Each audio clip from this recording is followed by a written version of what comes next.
Muito obrigado, Faed, pelas suas colocações. É uma visão extremamente interessante. Parabéns. Nem tudo nós concordamos, mas a maior parte nós estamos alinhados. E esse fórum tem como objetivo, sem dúvida, ouvir diversas opiniões para termos uma discussão frutífera. Gostaria de convidar o Emair para fazer uma apresentação aí, que ele vai explanar agora sobre o corredor. Vamos lá, Emair.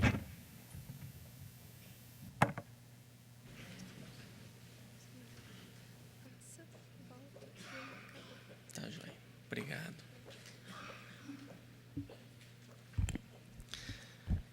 Boa tarde, senhoras e senhores. Manifestar a satisfação também do Ministério ter sido convidado a apresentar o seu planejamento.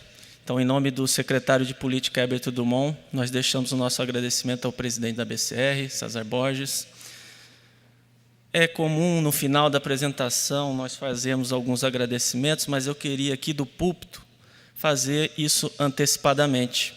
Então, eu gostaria, antes de apresentar o projeto, agradecer às pessoas que contribuíram com o projeto.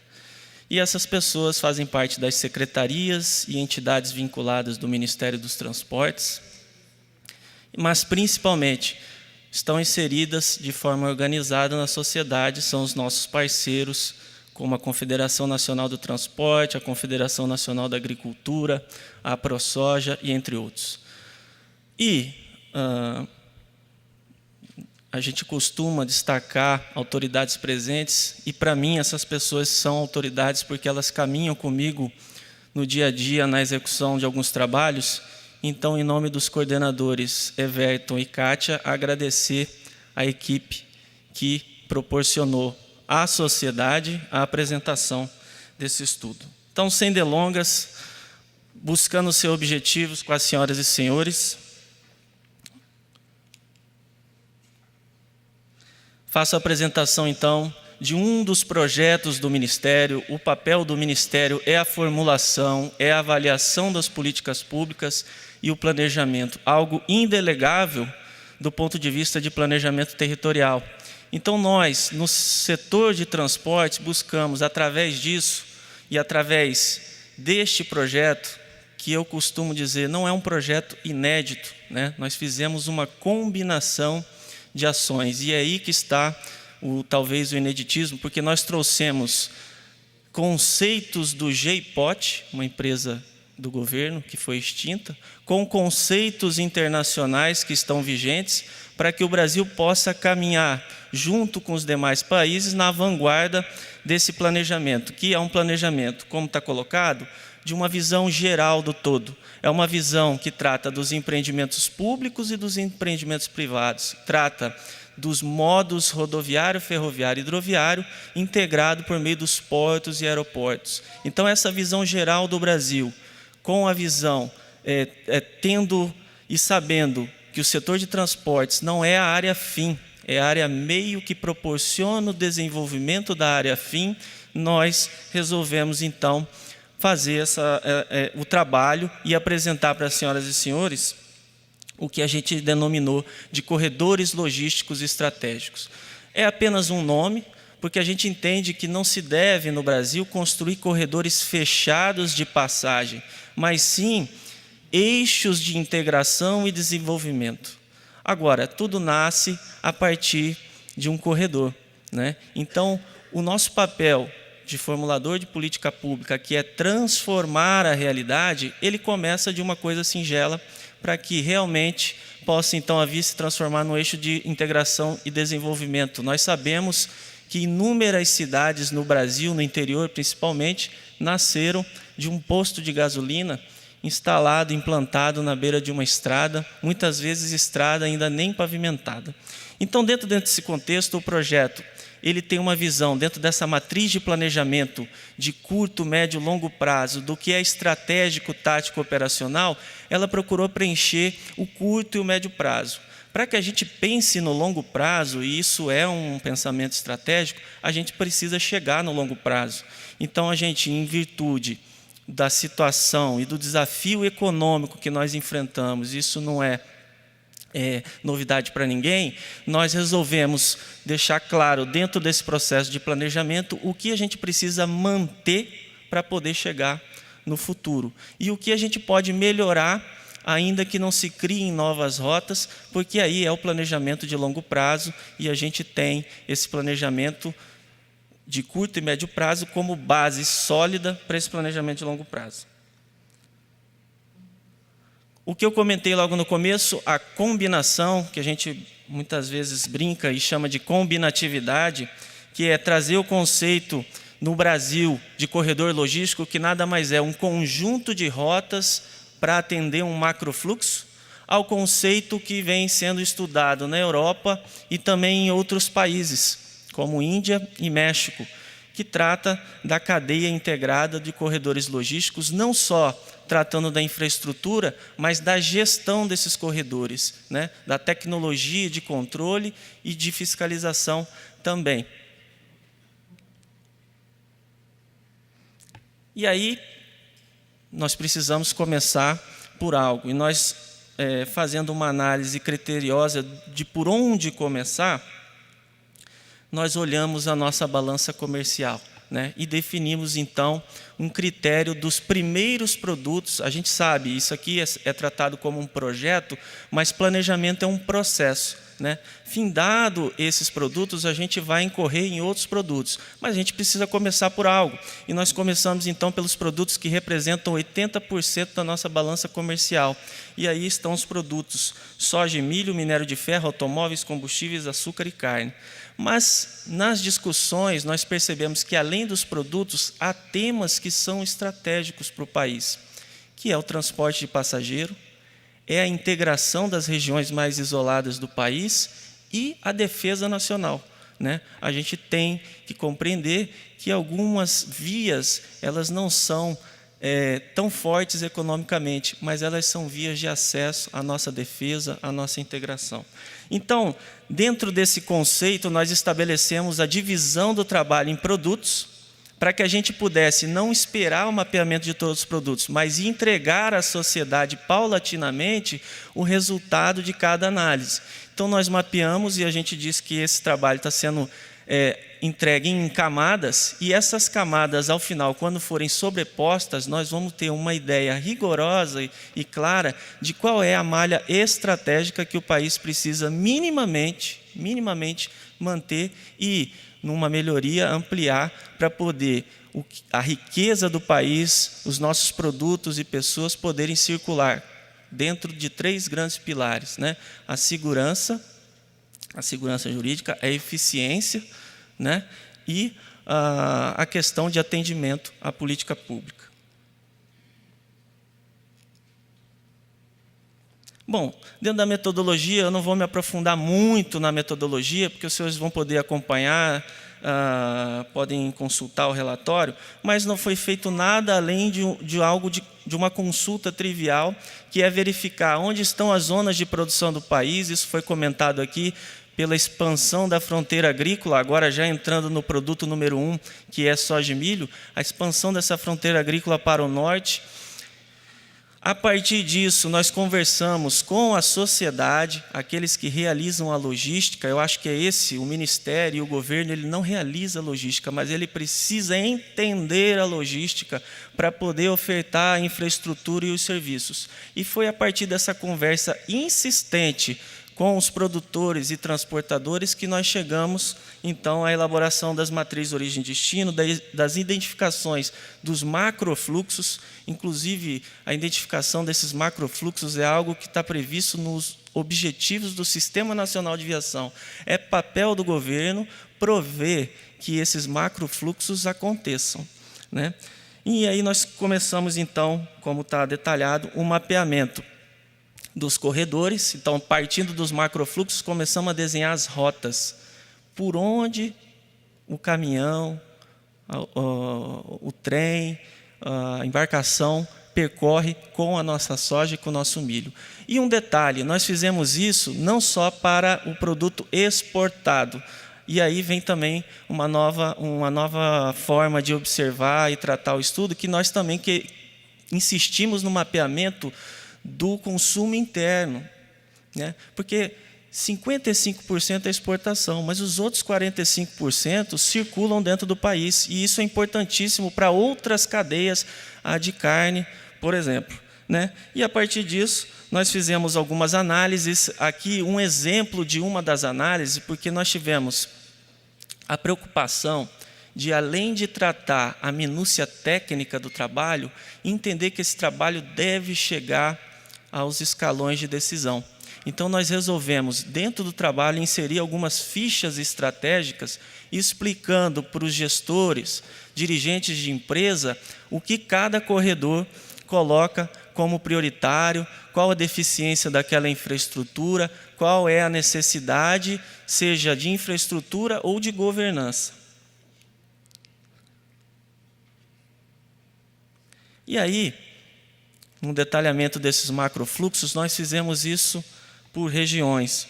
Então, as senhoras e senhores podem observar que as setas em verde escuro representam os fluxos de exportação de cada região, ou seja, o que é produzido, por exemplo, na região Norte e Nordeste e quais são os portos de destino, da mesma forma para o Centro-Oeste, Sul e Sudeste. As setas em verde claro indicam os macrofluxos do consumo interno, né? Dá para observar que do Centro-Oeste há um fluxo, por exemplo, para a região Sudeste. Isso é explicado no trabalho, por que isso acontece ali, é uma região produtora de frango, de carne, né? Então, a gente tem esse mapeamento todo no trabalho. A partir desses macrofluxos, a gente começou a entrar, então, no detalhamento. Ora, se um corredor está definido como um conjunto de rotas de cada macrofluxo, nós precisamos detalhar as rotas. Isso foi feito para exportação, consumo interno.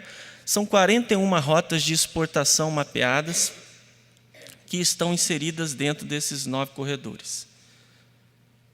Então, nós passamos aí do corredor norte, dividido no eixo Madeira, Tapajós, eixo leste, até o sul do país, passando então pelo eixo de Rio Grande, Paranaguá, Santos, por exemplo. Tá? Acho que a importância de se trabalhar de forma conjunta com todos os modos de transporte, e aqui vocês podem perceber que tem uma divisão clara dentro do modo rodoviário do que está concedido e do que é administrado diretamente pela União. E isso faz toda a diferença de entender, para a gente perceber. Quando nós olhamos 2 mapas, geralmente assim o governo faz, né? Lança o programa de concessões e lança em separado o programa de investimentos públicos diretos. Para quem não é da área e olha aqueles mapas, começa a observar pontos fragmentados e não vê ligação. A ideia do trabalho é justamente trazer essa estrutura lógica e mostrar a ligação que existe entre os empreendimentos públicos e as concessões, mostrando esse pensamento estratégico de quais são realmente aqueles empreendimentos que estão inseridos nesses eixos estruturantes. E aí nós partimos, então, para uma análise. Dentro de toda a malha federal, e aqui a gente incluiu nessa análise, dos 72 mil quilômetros de rodovias federais que existem, 26%, 18 mil quilômetros, são utilizados para o transporte de soja e milho.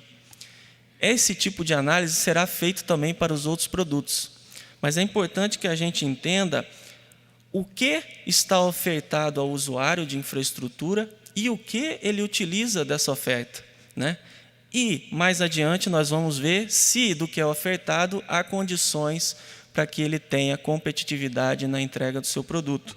Aqui apenas uma divisão da infraestrutura geral, que a gente apresenta. Então, são 23 mil quilômetros de rodovia federais e estaduais, são 18 mil quilômetros de rodovias federais que se utiliza para o transporte de soja e milho, 9 mil quilômetros de ferrovias e 4 mil quilômetros de hidrovias, além dos 11 complexos portuários. Essa análise nós fizemos também para entender o tipo de gestão que é feito nas rodovias. Então, nós temos aqui qual a porcentagem de rodovias concedidas. Então, são 22% de rodovias concedidas, ou seja, o usuário que transporta soja e milho passa dos 18 mil quilômetros de rodovias federais por 22% de rodovias concedidas. A característica da via, nós conseguimos observar que, na sua grande maioria, é tudo pavimentado, 11% de duplicação e apenas 3%, eu me arriscaria a dizer que parte desses 3% está na BR-163, que o governo pretende, até o final de 2018, concluir. E também a condição das vias. Eu acho que aqui, por ser o Congresso da Associação Brasileira das Concessionárias de Rodovias, o resultado vai agradar as senhoras e senhores, porque mostra, né, as condições da via e mostra que as rodovias concedidas estão em condições melhores, mostrando que deve haver, em sua grande maioria, eficiência das concessionárias. Também foi feita uma análise com relação às ferrovias e a capacidade disponível nas hidrovias. Então, na sua grande maioria, nós temos uma bitola métrica, uma bitola mais antiga, mas que tem sido utilizada para o transporte. E na questão hidroviária, não alongando, mas a grande maioria dos comboios são comboios grandes de 40 mil toneladas, grande parte deles na região norte, mas nós sabemos que também temos aí algum transporte de soja e milho pela hidrovia do Tietê. Aqui uma divisão modal por corredor, onde mostra que o corredor nordeste não é multimodal, né? Não é intermodal.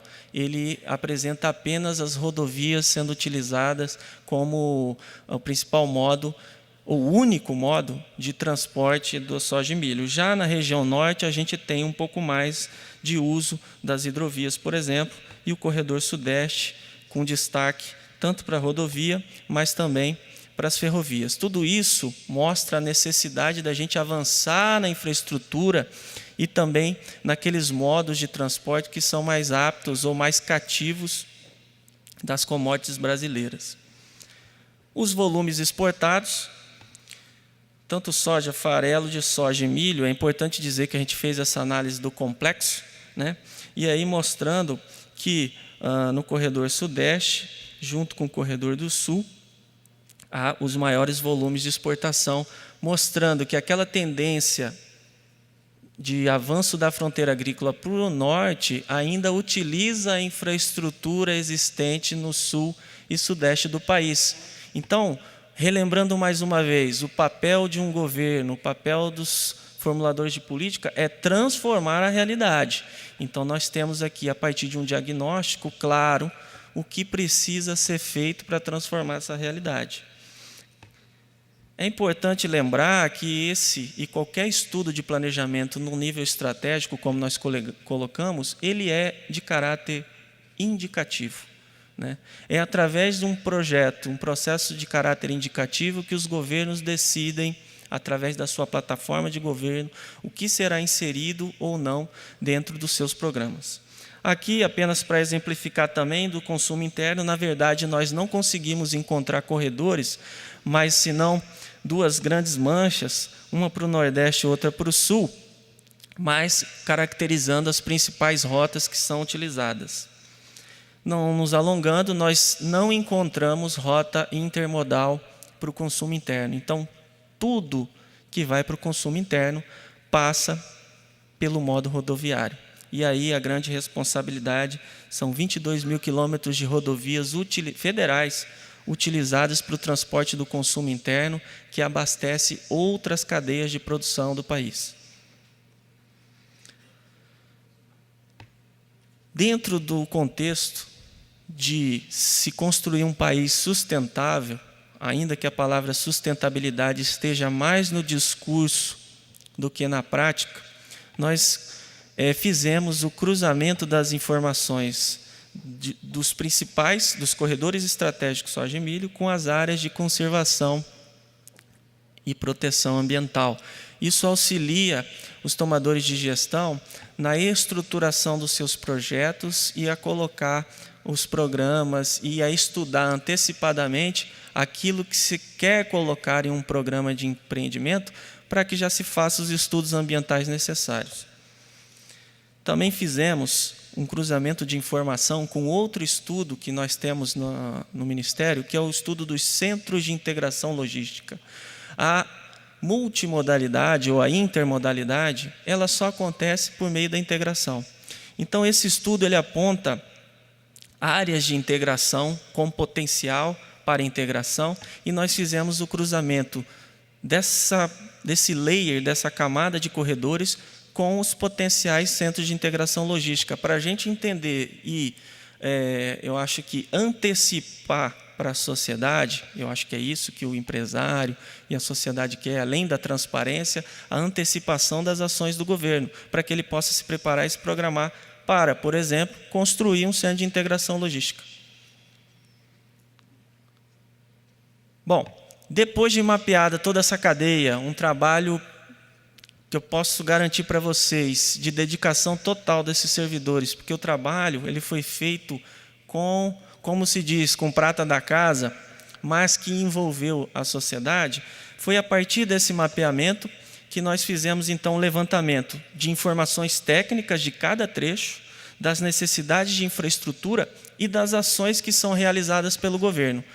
Por que as ações realizadas? Porque pode haver alguma necessidade sem ação, uma lacuna na presença do Estado em determinado trecho desses corredores estratégicos. Então, esse mapeamento dessas 41 rotas de consumo, de exportação e outras tantas de consumo interno, foi detalhado em diagramas como esse que está disponível para a sociedade.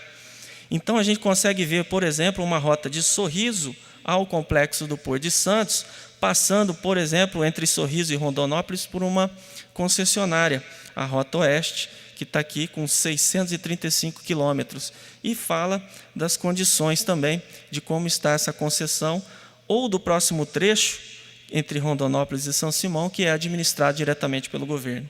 Tudo isso está disponível dentro do relatório. Não vou me alongar, mas é importante saber que houve esse detalhamento e que a sociedade pode contar com essas informações. A título de conversa com o governo, eu acho que hoje o que nós fazemos aqui é nada mais, nada menos do que um diálogo franco. As críticas que foram levantadas pelo FAIE, eu recebo não em caráter de ofensa, mas em caráter franco de discussão de o que um governo deve prover para a sua sociedade. E aqui, um exemplo de parceria com a empresa de planejamento e logística, que a gente fez o cálculo dos custos, veja bem, não são do preço do transporte, mas do custo de transporte estimado de cada uma dessas rotas, tá? Para a gente, no médio e longo prazo, ao analisar e reanalisar essas rotas, saber se nós estamos cumprindo com o papel de redução do custo. Por trás de toda eficiência, segurança, a gente quer a redução do custo para trazer competitividade do produto brasileiro. Bom, aqui é apenas uma outra forma de apresentar, porque aquele diagrama ele mostra apenas uma rota, e isso aqui é um panorama da região que mostra as rotas já com as necessidades mapeadas, e a gente tem aqui, além das necessidades, as ações realizadas e ações de melhoria que muitas vezes os usuários nem falaram que necessitavam, mas o governo, às vezes, já está realizando alguma ação de melhoria, foi colocado aqui também. É claro que um estudo, isso aqui é um estudo, nós não fizemos simulação, nós simplesmente avaliamos o fluxo de carga e o quanto estava passando para cada porto, região. Ele não pretende ser a panaceia ou a solução de todos os conflitos e problemas da infraestrutura. Mas ele é, como eu digo, naquela grande jornada, o primeiro passo, né? Você tem um planejamento com uma lógica estruturada, aceito pela sociedade, como algo que traz credibilidade, que representa a sociedade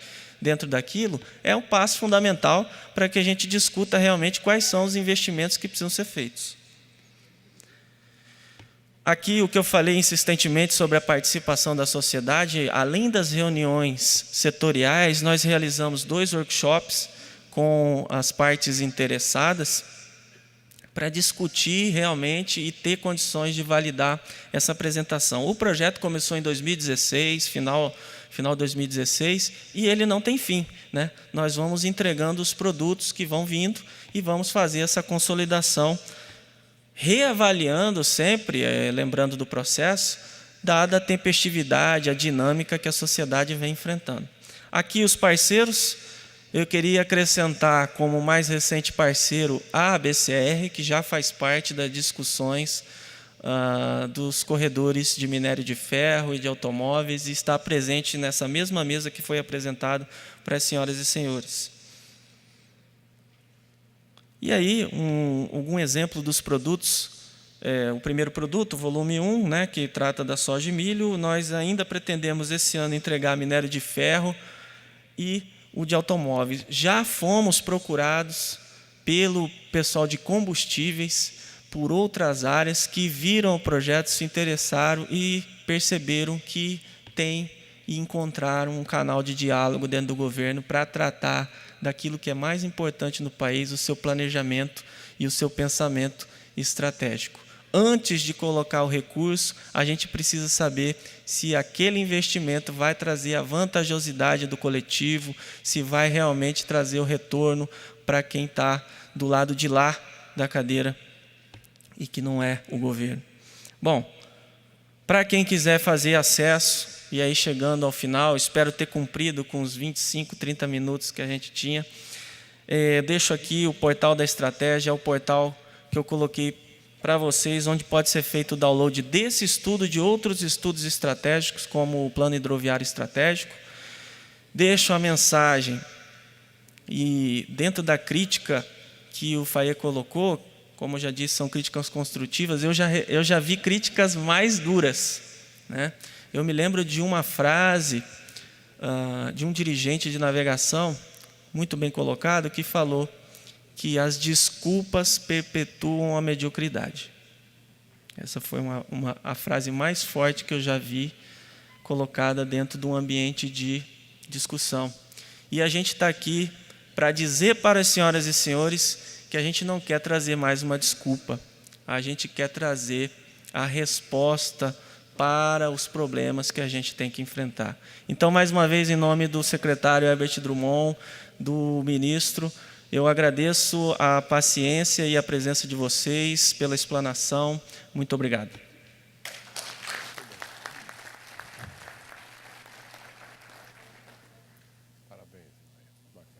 Bom, os parabéns ao Emair, à equipe, ao Ministério dos Transportes. Acho que temos aí, sem dúvida, uma resposta àquela lacuna de planejamento, né? E o material está disponível no site. Vamos ver se a gente coloca um link também no site da BCR. E, sem mais delongas, convidar aí bastante experiência, Bernardo Figueiredo, para colocar as suas impressões aí para nós. Boa tarde a todos e a todas. É um prazer para mim participar. Eu acho que eu participei uma vez de um congresso da BCR há muito tempo, e é um evento da maior importância e do maior prestígio, e eu tenho muita honra de ter sido convidado para participar do painel, principalmente agora que a BCR é dirigida por um amigo que eu fiz recentemente e que foi um dos ministros que mais me ensinou recentemente. Eu falo que ele foi um ministro diferenciado, que é o ministro César Borges. Então, assim, muita alegria de estar aqui. Eu queria colocar assim, um aspecto que eu acho importante, até fazendo um pouco de referência à experiência que eu e o ministro tivemos recentemente no governo. Assim, eu acho que é uma coisa muito clara. Eu conheço muito pouca controvérsia sobre o diagnóstico dos nossos problemas de infraestrutura, os nossos problemas logísticos.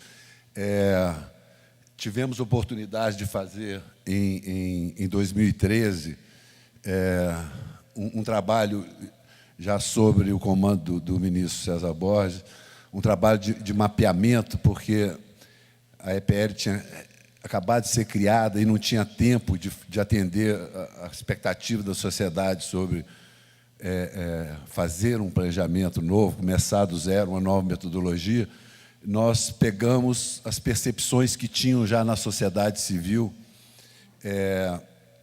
A CNA tem há muito tempo faz trabalhos na área de logística, tem o grupo de trabalho de logística do Ministério da Agricultura, que faz um trabalho da maior profundidade e uma discussão já há muito tempo, muito madura sobre a questão logística.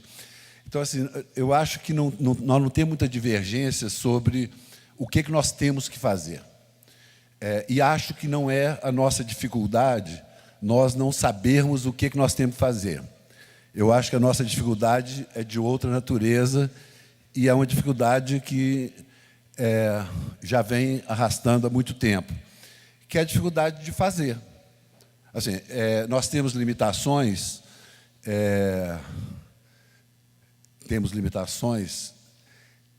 mas temos que fazer alguma coisa, certo? E dentro das nossas limitações, nós fazemos alguma coisa com eficiência. É essa que eu acho que é a questão importante.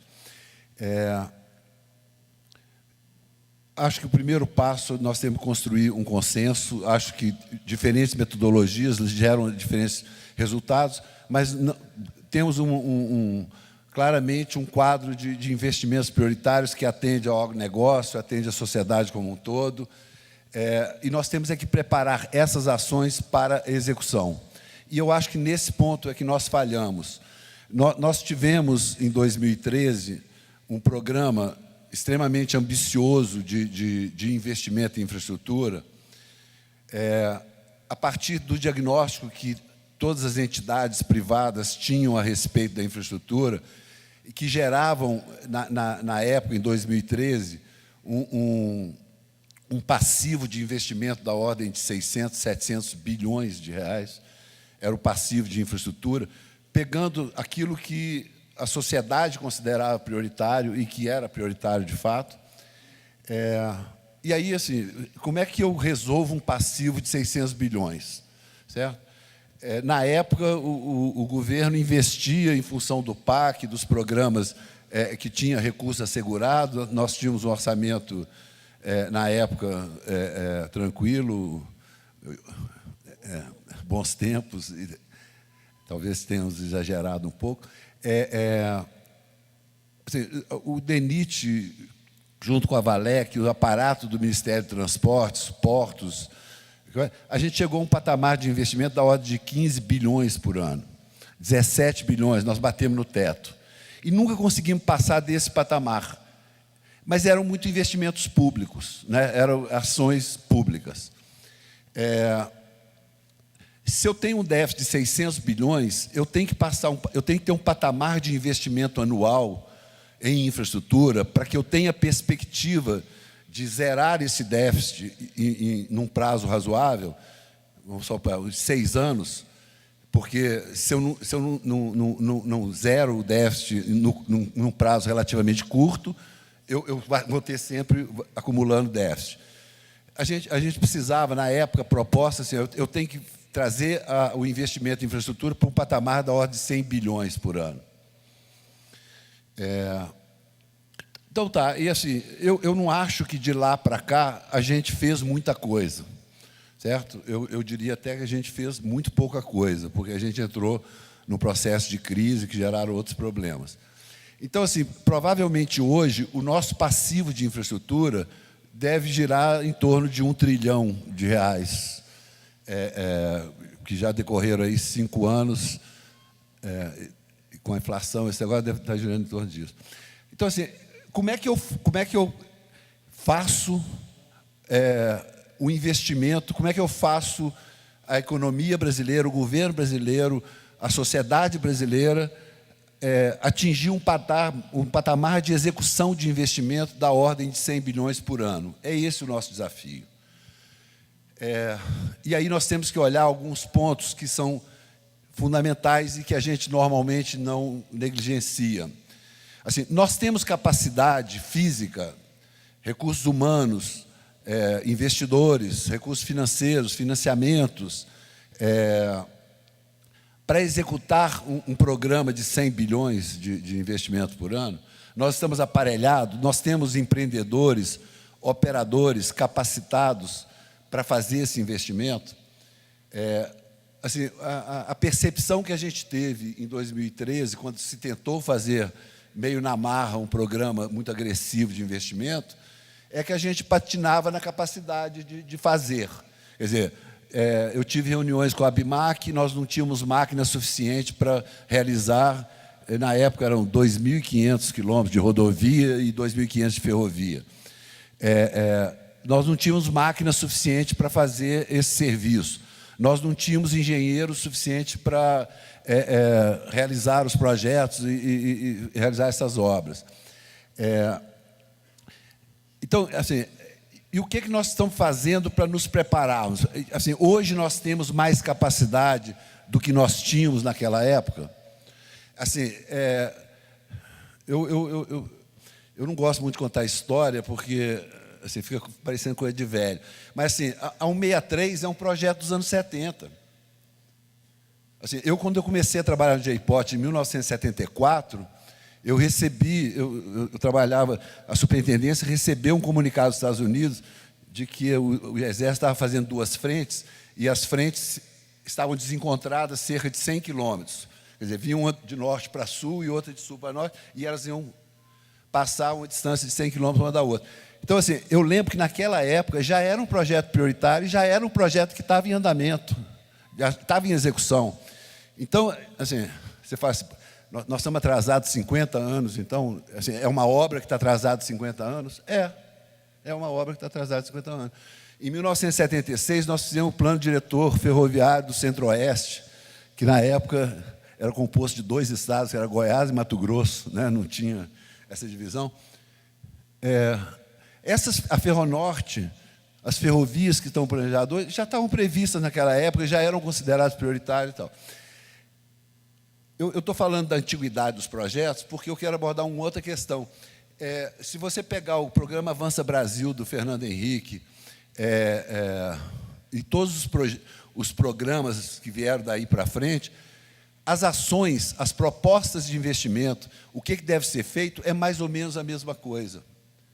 Por que nós não temos essas ações estudadas? Por que nós não temos projeto de engenharia dos projetos de intervenção que a gente sabe que vai ter que fazer? Né? A gente vem acanhando o programa, fala assim, nós não damos conta de fazer um programa grande, não, vamos fazer um médio, agora vamos fazer um pequeno, certo? Aí vamos fazer alguma coisinha. Mas, assim, a gente perde o tempo e a gente não prepara as ações para a execução. Nós estamos no mesmo estágio que a gente estava.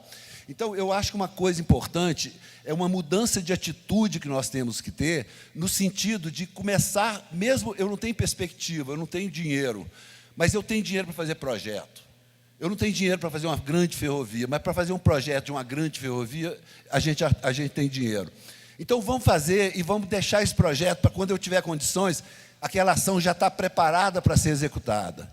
Então, eu acho que esse é um passo fundamental, é uma mudança de atitude que nós temos que ter, especialmente quando nós estamos numa época de vacas magras de recursos públicos. Uma outra coisa que eu acho importante é a gente não acreditar em coisas que não são necessariamente daquela forma. Assim. Não adianta a gente achar, ou a gente vender para a sociedade que o instrumento da concessão é um remédio para calo e cravo, é uma coisa que vai resolver todos os males da infraestrutura que nós temos. Que a iniciativa privada vai realizar todos os investimentos que nós precisamos que sejam realizados e que a economia brasileira, a sociedade brasileira é capaz de gerar retorno para esse investimento da iniciativa privada. Isso não é verdade, isso não aconteceu em lugar nenhum do mundo. Nós não temos experiência nenhuma que nos diz de algum país, algum lugar onde a infraestrutura foi feita 100% com a iniciativa privada. Isso não existe. Então, nós temos que ter recurso público, em parceria com a iniciativa privada, nós temos que trazer a iniciativa privada, nós temos que usar o instrumento de concessão para dar eficiência à gestão da infraestrutura, para dar eficiência à aplicação de recurso, e para fazer uma parceria com o recurso público para realizar os investimentos. Agora, não adianta a gente tentar ficar calculando como é que eu espremo o investimento para caber num pedágio razoável para fazer uma concessão de rodovia. Porque quando eu faço uma concessão de rodovia sem nenhum investimento, eu não estou mexendo no déficit de 1 trilhão de investimento que eu tenho que fazer. E aí eu estou fugindo da questão principal. A questão que eu tenho que fazer o investimento, que é o passivo que eu tenho. Então, se eu tenho que fazer esse investimento, eu fazer uma concessão onde não contempla nenhum investimento, eu não estou caminhando nesse sentido. Então, a gente precisa entender que assim, precisa de ter uma parceria do usuário, o usuário precisa pagar, de preferência proporcionalmente ao ganho que ele está recebendo com aquele investimento, mas o poder público tem que entrar equilibrando e permitindo que seja ampliada a utilização desse instrumento. Não adianta a gente vender para a sociedade que isso vai resolver tudo. Nós temos problema fiscal, nós não temos recurso para investir? Não. Então, vamos preparar os projetos para quando a gente tiver, a gente faz. Ou vamos nos endividar para fazer um bom investimento. Pergunta o Fayet quantos quilômetros, vocês viram o que é o mercado internacional, quantos hectares de áreas que já estão degradadas do ponto de vista ambiental nós podemos incorporar na produção de soja, milho, no centro-oeste brasileiro, de um ano para o outro, se tivermos uma logística. Não é viável para um país financiar um investimento em logística para uma região que no ano seguinte pode responder com uma duplicação da nossa safra agrícola, por exemplo. Será que eu não arrecado imposto, eu não gero benefícios para a sociedade suficientes para pagar esse investimento? É esse o raciocínio que nós temos que fazer. Então, assim, a gente tem que começar a ver, como tem muitos anos que eu mexo, assim, esse diagnóstico a gente já conhece, a gente pode falar aqui da falta de competitividade, da questão... Assim, vão ter nuances, vão ter coisas que eu acho diferente do Fayet, que achamos diferente do Emaí, mas, assim, nós temos um consenso, é fácil obter um consenso. O que nós precisamos fazer, na verdade, é mudar a atitude e começar a pensar como é que a gente executa, como é que a gente faz o que a gente sabe que a gente tem que fazer. E eu acho que esse é o grande desafio que a gente tem. Muito obrigado. Muito bem. Muito obrigado, Bernardo. Temos que pensar sobre essas grandes informações aí. Muito bem. Convidar agora o Fábio, do DENIT, para falar a sua colocação aí. Boa tarde a todos. Primeiramente, gostaria de agradecer o convite aqui da BCR para participar do evento. Gostaria também de agradecer aqui o nosso diretor-geral, o Dr. Walter, o nosso diretor de infraestrutura rodoviária, o Dr. Luiz Antônio, a qual estou representando aqui hoje. Bem, eu gostaria de começar aqui a minha parte, falando da estrutura, falando do DENIT, mas principalmente destacar que, como o Emaí falou, como o Fayet falou, agora como o Bernardo falou também, estou enfocando a parte da necessidade do cliente, que seria o mercado produtor, a questão do planejamento, e eu gostaria de dar um enfoque na questão operacional. Eu falo que lá, como eu participo, eu sou o coordenador geral de manutenção e restauração rodoviária, a gente não pensa, a gente executa. Então, a gente recebe o que tem que fazer e a minha principal preocupação é fazer com que aquilo aconteça. A gente não está preocupado com planejamento, isso já foi discutido aqui. Então, eu queria botar um pouco da dificuldade de como fazer, como executar esse planejamento. Às vezes, é muito, digamos assim, sedutor pensar no planejamento, na forma como vai ser feito daqui a 10, 20, 25 anos, mas a minha preocupação é o amanhã, é a semana que vem, é o mês que vai fechar. Então, isso dá uma dificuldade, existe toda uma logística, uma dificuldade, uma estrutura envolvida nisso muito complicada. E, às vezes, eu gostaria de frisar isso bem aqui para todo mundo que está aqui no evento, vendo colegas do DENIT, ex-diretores, colegas nossos do Tribunal de Contas, o setor que executa mesmo as obras, todo mundo, eu falo praticamente uma reunião de trabalho. Bem, mas para você ter uma ideia do qual é a grande missão da autarquia, a missão do Ministério também, não deixa de ser, o DENIT hoje, nós administramos, são 52 mil quilômetros de rodovias pavimentadas, 11 mil quilômetros de rodovias não pavimentadas, cerca de 8 mil obras de arte especiais espalhadas pelo país e provavelmente entre 500 e 1.000 pontes de madeira espalhadas na nossa malha rodoviária. Nós temos uma estrutura hoje da casa de cerca de 26 superintendências regionais, 125 unidades locais espalhadas pelo país, onde eu conheço as 26 e eu conheço as 125 unidades locais. É um trabalho bastante extenuante com os colegas, né, para poder ajudar a fiscalização. Eu digo mesmo com todos os problemas que a gente passa, às vezes com as notícias negativas, às vezes que são vinculadas à autarquia, eu queria destacar enormemente o trabalho da casa, desses colegas que estão na ponta, que às vezes sem uma estrutura que deveria ser fornecida pela autarquia, consegue fazer um trabalho primoroso. Bem, a dificuldade nossa, né, como o Bernardo colocou aqui, BR-163, que já tem 50 anos de atraso, e realmente tem 50 anos de atraso, mas de algum tempo para cá, essa parte operacional de como a gente executa os contratos, isso vem sendo cada dia mais aprimorado, né? A gente tem hoje disponível diversas ferramentas dentro da casa que ajudam a executar os contratos. E isso é muito importante. A dificuldade que a gente tem hoje, e aí envolve também não só dificuldade operacional, mas a gente tem diversas dificuldades envolvidas para poder fazer a execução, para poder construir essa infraestrutura tanto que o setor produtivo tanto pede, né? Então, nós temos diversos problemas ambientais, né? Problemas com licença. Basta falar aqui do problema que a gente teve na BR-163, na BR-158, com o contorno da terra indígena, né? Então, isso é uma dificuldade. Toda a parte ambiental envolvida na infraestrutura rodoviária, isso também dificulta muito o tempo que a gente demora, né? E as exigências que são cobradas da autarquia, isso também atrasa muito a execução das nossas obras.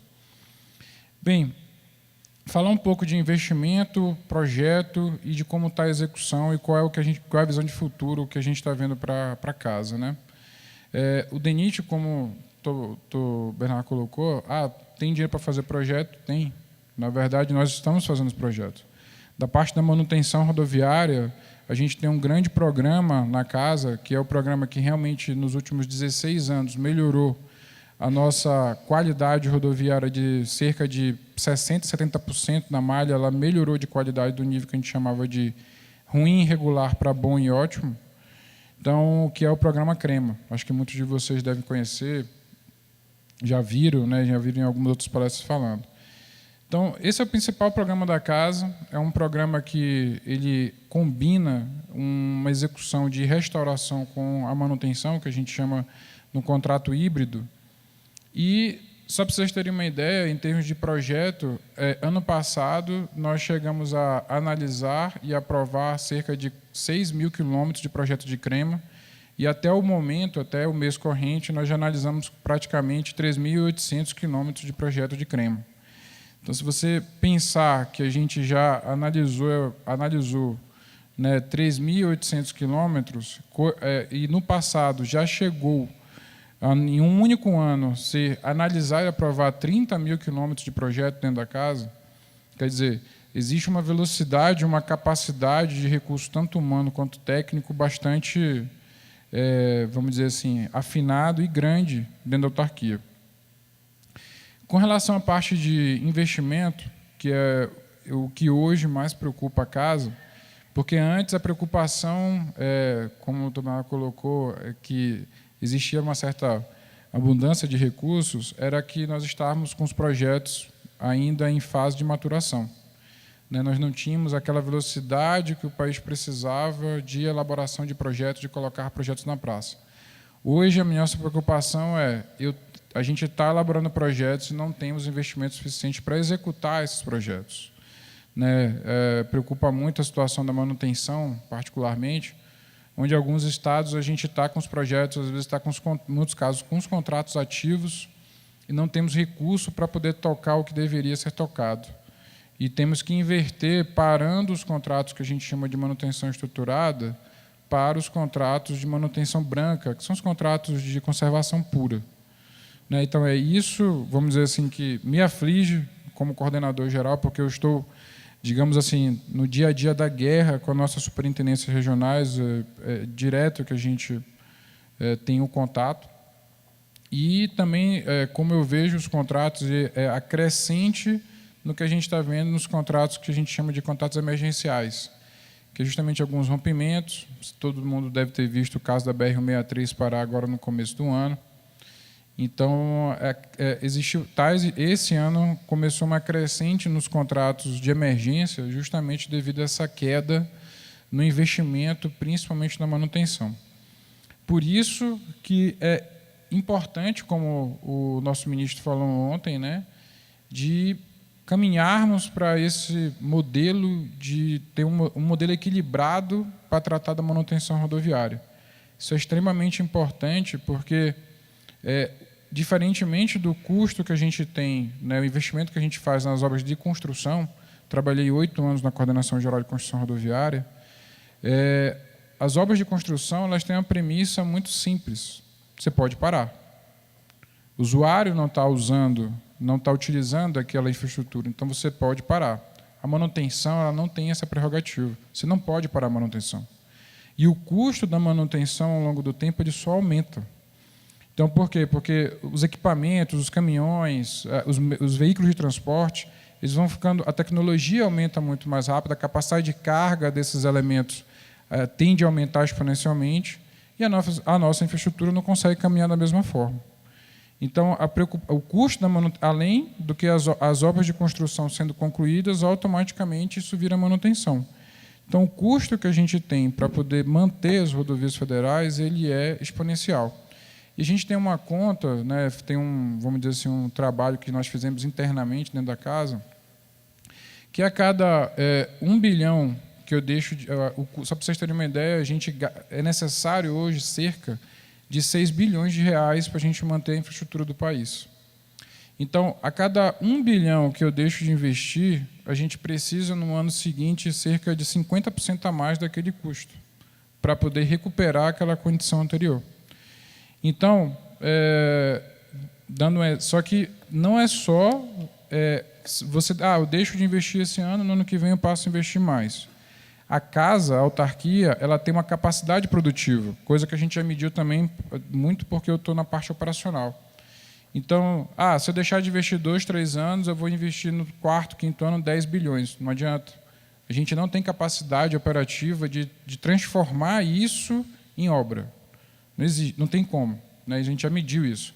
A capacidade operativa da casa é cerca de 6,5 bilhões por ano. Capacidade de você transformar com os nossos servidores, os nossos colaboradores, as empresas, o mercado, transformar isso em contrato, transformar isso em obra. Então, a gente tem que pensar, nós, o setor, tanto o setor produtivo, o Ministério dos Transportes, a NTT, o DENIT, num modelo equilibrado para que a manutenção, principalmente a manutenção rodoviária, não depender do recurso público, único e exclusivamente do recurso público. É importante a gente criar um modelo sustentável, um modelo equilibrado, junto com as empresas, junto com o mercado, para que essa estrutura possa ser mantida ao longo do tempo e melhorada. Então, eu queria trazer para vocês esses números. Né? A gente tem um trabalho muito grande lá na Coordenação Geral, que é um relatório mensal que nós apelidamos de Atlas, né? Onde nós temos todo o raio-x da manutenção rodoviária federal sob a administração do DENIT. E lá é muito claro como a gente verifica como é que está a condição da malha, o histórico de manutenção, como estão as nossas obras de arte especiais. É um trabalho muito grande, né, que já é disponibilizado para vários setores, tanto o Ministério do Transporte, o setor produtivo, todo mundo tem conhecimento do trabalho que a gente faz. E lá é muito claro, quando você visualiza o montante de valor investido, a capacidade que a gente tem de poder transformar, de fazer as obras. Né? E, bem, por fim, só para a gente concluir, não me delongar muito aqui na minha fala, eu gostaria de também agradecer aqui muito o trabalho que o FAIE fez e o setor produtivo, né, porque acaba que, às vezes, você tem essas críticas, até como a mãe falou, essas são as críticas pesadas. Bem, eu, como coordenador geral, a gente já escutou críticas bem mais pesadas, lá, principalmente no setor produtivo, né? Mas é importante trazer esses números, né, porque, na verdade, às vezes, alguns colegas nossos ficam um pouco preocupados e chateados. Porque é muita cobrança. Eu sempre falo, é muita cobrança porque precisa. É isso que gera emprego, é isso que gera riqueza do país. Então, nós, como gestor da Malha Rodoviária Federal, o que nós temos que fazer é correr atrás e disponibilizar realmente a melhor infraestrutura para que esse escoamento consiga ser executado da melhor forma possível, baixando o valor do frete, e que o país consiga ser mais competitivo. Então, assim, é obrigação do departamento. A autarquia ela tem que fazer isso. E eu queria destacar aqui, por fim, o comprometimento da casa com essa missão. Né? Às vezes, a gente vê muita notícia ruim do DENIT, algumas reportagens que muitas vezes trazem dados que não têm uma certa veracidade, né? Mas o comprometimento dos servidores da casa em manter a rodovia, em manter a nossa malha rodoviária federal. Eu falo que a gente é muito ruim de marketing, né? O departamento, a gente faz excelentes trabalhos dentro da casa e a gente não tem uma divulgação. Mas gostaria de destacar aqui o trabalho, o comprometimento dos nossos servidores e dizer que o DENIT, para qualquer empresa, servidor, órgão gestor ou órgão de auditoria, a gente está sempre aberto, a gente tem conversas frequentes, né, sobre formas de melhorar nossos controles, formas de trabalhar melhor a malha rodoviária federal, sempre abertos a escutar os questionamentos e as cobranças do setor produtivo. Bem, gente, gostaria de agradecer e muito obrigado pela oportunidade.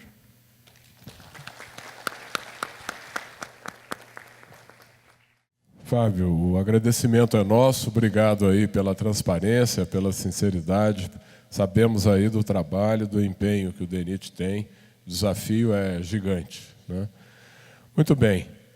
Edeon, vamos ouvir o que você vai nos apresentar e aprender aí com suas experiências. Boa tarde a todos. É um prazer estar com vocês aqui nesse congresso da BCR. E quem fala por último acaba ficando um pouco prejudicado, porque já falaram muita coisa, né? O Fayet mostrou a situação atual e futura do mercado de grãos no mundo. Isso mostra que nós não temos, como Brasil, problema de demanda, nós temos problema de oferta. Tudo que nós conseguirmos ofertar, nós vamos ter mercado. Pode ser o preço um pouco mais alto, um pouco mais baixo, mas não existe problema de consumo no mundo. Qual a nossa limitação de crescer a produção agrícola? Infraestrutura e logística. Esse é o nosso grande calcanhar de Aquiles. Por quê? Nós temos poucas rodovias, mesmo com todo o esforço que o governo federal, através do DENIT, tem feito, nós ainda não temos rodovias suficientes para escoar essa produção.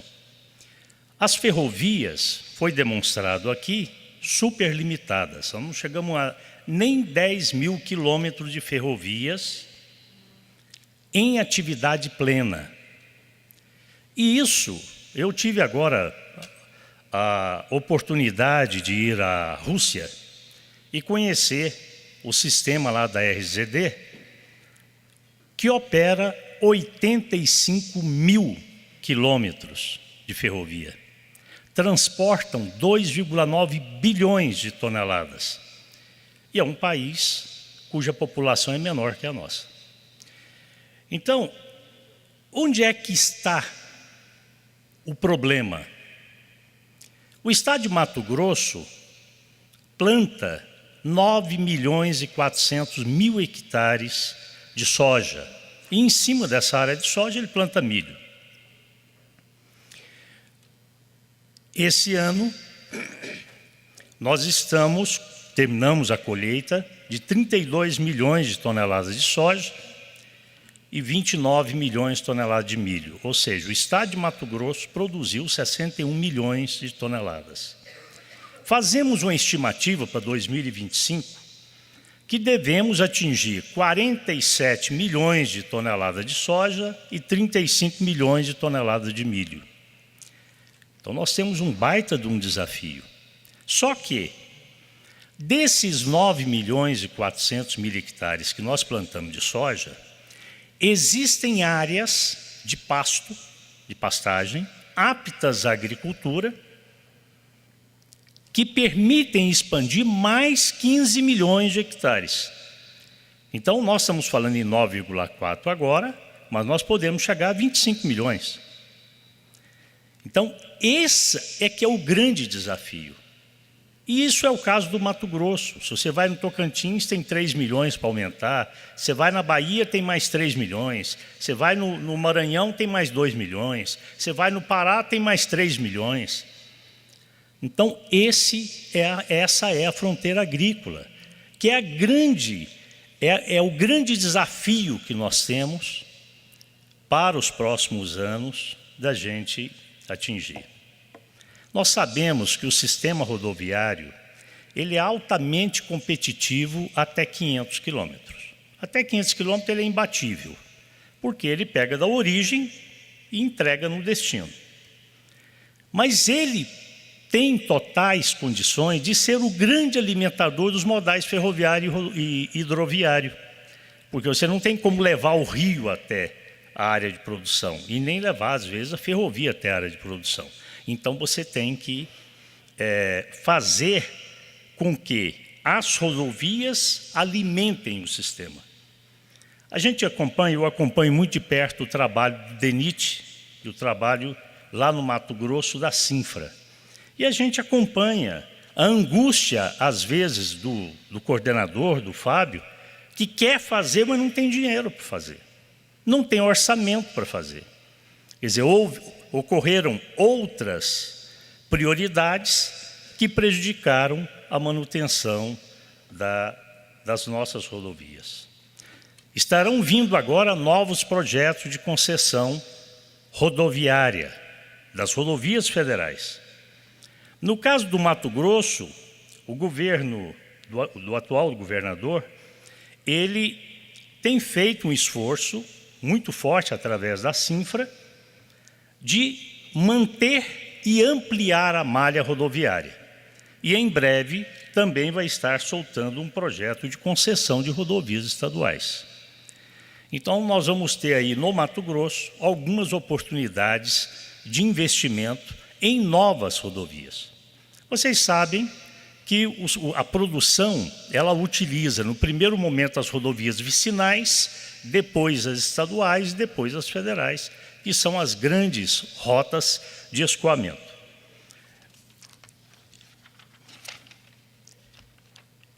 Nós temos analisado muito a situação do Arco Sul. Arco Sul, que nós falamos, é isso aqui, né? É o Arco Sul e Sudeste. É você tirar a produção aqui através dessa região do Mato Grosso, trazendo aqui para Vitória, trazendo aqui para Santos, para Paranaguá, para São Francisco, para Imbituba. E nós tivemos no Mato Grosso, há 2 anos atrás, produtos saindo de Sorriso de caminhão e sendo embarcado em Rio Grande. Foram 300 mil toneladas, não foi meia dúzia de quilos, não. Isso está certo?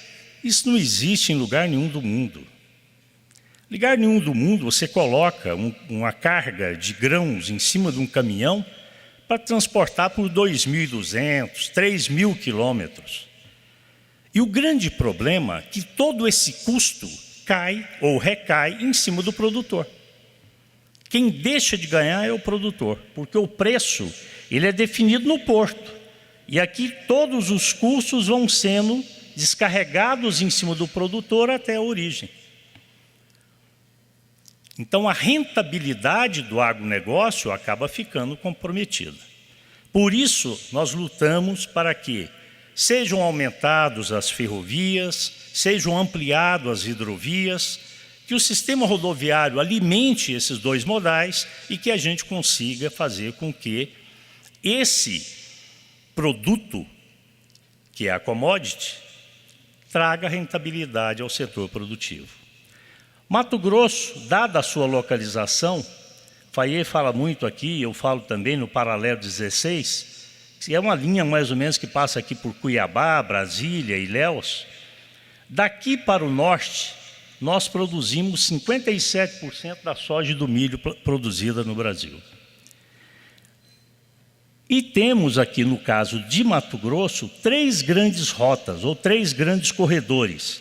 O corredor aqui, da BR-364, Porto Velho, descendo pelo Rio Madeira, alimentando o porto de Itacoatiara, Santarém e aqui em Barcarena, ou Vila do Conde. O corredor da BR-163 até Itaituba, Miritituba, ou Santarém. Santarém tem uma limitação, porque aqui só consegue fazer 1 milhão de toneladas, uma vez que a rodovia aqui ela está dentro da cidade. Então o grande polo vai ser Miritituba. A outra rota é a rota BR-158. Hoje ela sobe até Redenção, onde termina a BR-158, e por rodovias estaduais chega a Palmeirante e daqui por ferrovia ao Porto de São Luís. Estamos trabalhando para viabilizar a estação de transbordo de Marabá, para que nós possamos levar por via rodoviária até Marabá, embarcando por via hidroviária até Barcarena, Vila do Conde. Hoje, nós já temos um hub aqui de estações de transbordo de carga com capacidade de 14 milhões de toneladas, entre Porto Velho e o Maitá. Em Itaituba, nós temos 16,5 milhões de toneladas de capacidade, podendo chegar em 2025 a 37 milhões de toneladas. Em Marabá, nós devemos estar com 3 milhões de toneladas instalado até o final do próximo ano. Em termos de portos, nós temos aqui Itacoatiara, que tem uma capacidade de 5 milhões de toneladas, deve chegar em 2025 com mais 2 terminais de 3 e 3, então aqui vai ficar com 11 milhões de toneladas, 12 milhões, desculpe. Santarém hoje está com um terminal de 5 milhões, vai ser licitado mais um, vai para 9. Santana tem hoje 2 terminais que perfazem 2 milhões de toneladas. Vila do Conde, Barcarena, tem 16 milhões de toneladas de capacidade hoje, podendo chegar a 2025 com 25 milhões de toneladas. São Luís hoje está com 9 milhões de toneladas, já existe projeto de ampliação mais 5, então vai para 14, e mais 2 terminais de 3 que estão sendo gestados, que vão fazer aqui então 21 milhões de toneladas. Então o Arco Norte, ele é uma realidade. Em 2009, nós escoávamos pelo Arco Norte 3,5 milhões de toneladas. Esse ano, nós devemos escoar 26 milhões de toneladas. Então, isso é uma realidade. E em termos de concessão, o DENIT não vai ter outra situação a não ser fazer uma concessão, DENIT ou o governo, a NTT, a concessão da BR-163 Pará, a concessão da BR-364 Porto Velho e, na sequência, fazer a concessão da BR-158, 155 até Marabá. Não tem outro jeito. O volume de carga é muito grande, o número de caminhões é muito grande. O grande problema que nós temos nisso tudo é que no Brasil se faz política de infraestrutura por governo. Cada governo muda o que ele pensa. Então eu acho que o grande desafio de todos nós é transformarmos essa infraestrutura como política de Estado e não de governo. Muito obrigado.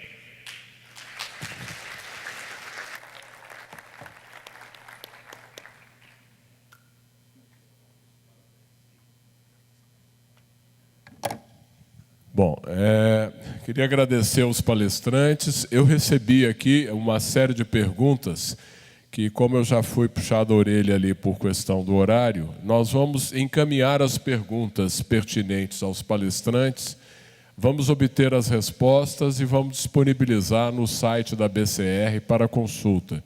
Queria agradecer muito as perguntas, corri um olho nelas aqui, são interessantes e serão respondidas dessa forma. Então, mais uma vez, agradecer a presença de todos aqui, instrutivo, elucidativo, e damos por encerrado o painel. Muito obrigado.